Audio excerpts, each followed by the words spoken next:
No one tells you these 3 things about money when you're in your 20s. Before I begin, I just want to say that this is not financial advice. This is just what I've learned from learning about money over the past 5 years and going from $10,000 worth of debt last year to having plus $10,000 in my bank account today. I'm not an expert. I just hope that what I've learned can help one of you guys to make smarter financial decisions for your future.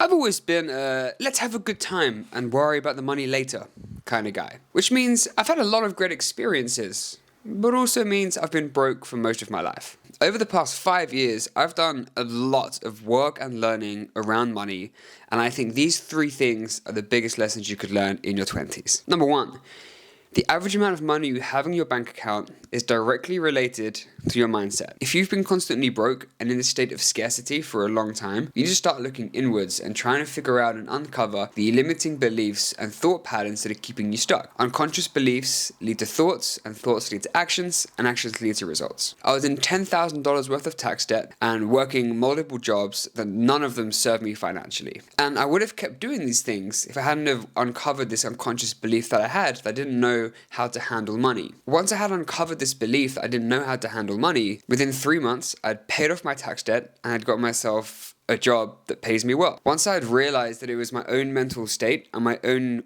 internal thoughts that were keeping me stuck in these patterns of not having enough money, my whole world shifted almost immediately. It's really crazy how fast your life can change when you change your internal state. Point number 2 is you need to have a money system. We don't rise to the level of our goals, we fall to the level of our systems. I lived out of one bank account for years. Money came in, money went out. I had no idea what I was spending it on, and I'd get paid. I'd spend money as I wanted, hopefully remember to pay my rent, and then be broke until the next payday. No wonder I had no money, right? And there are probably 1,000 different ways you could manage your money, but it's all about finding the way that works for you. A book like The Barefoot Investor is a wonderful place to start. It showed me this okay to have more than one bank account, and now I have about 10, and I divide all of my money into buckets, so I can see exactly how much is coming in, I can see all my savings, and I can also see what I'm spending my money on to. Being able to see where your money is really helpful, but also really important for financial success and mental well-being as well. And number 3, and I think this is the biggest, most important one, sometimes you need to make sacrifices in order to achieve your financial goals. Like I said earlier, for most of my life, I would just buy whatever I wanted, I would do whatever I wanted, go to events, concerts, go on holiday, whatever it was, I would just throw money at it. And if I couldn't afford it, I would still do it. But as I've got older, and my responsibilities have changed, my priorities have shifted massively as well. And doing everything I want to do is not a luxury I want to indulge in anymore. This could be both big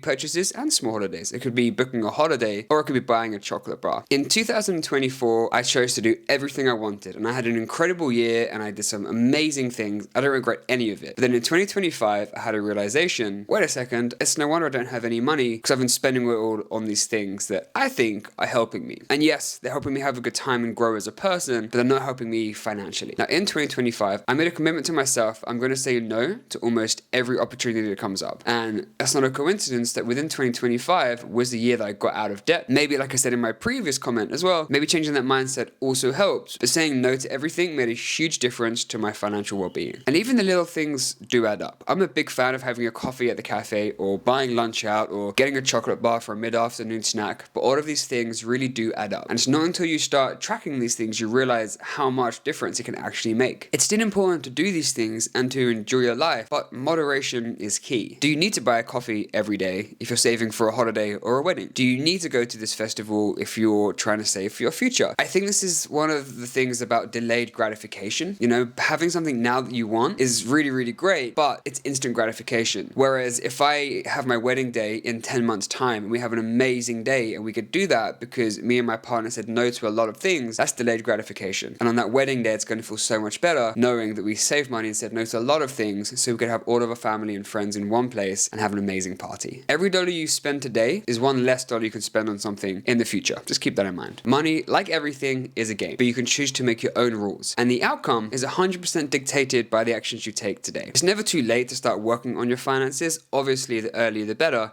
But you know, they say the best time to plant a tree was 20 years ago. The second best time to plant a tree is today.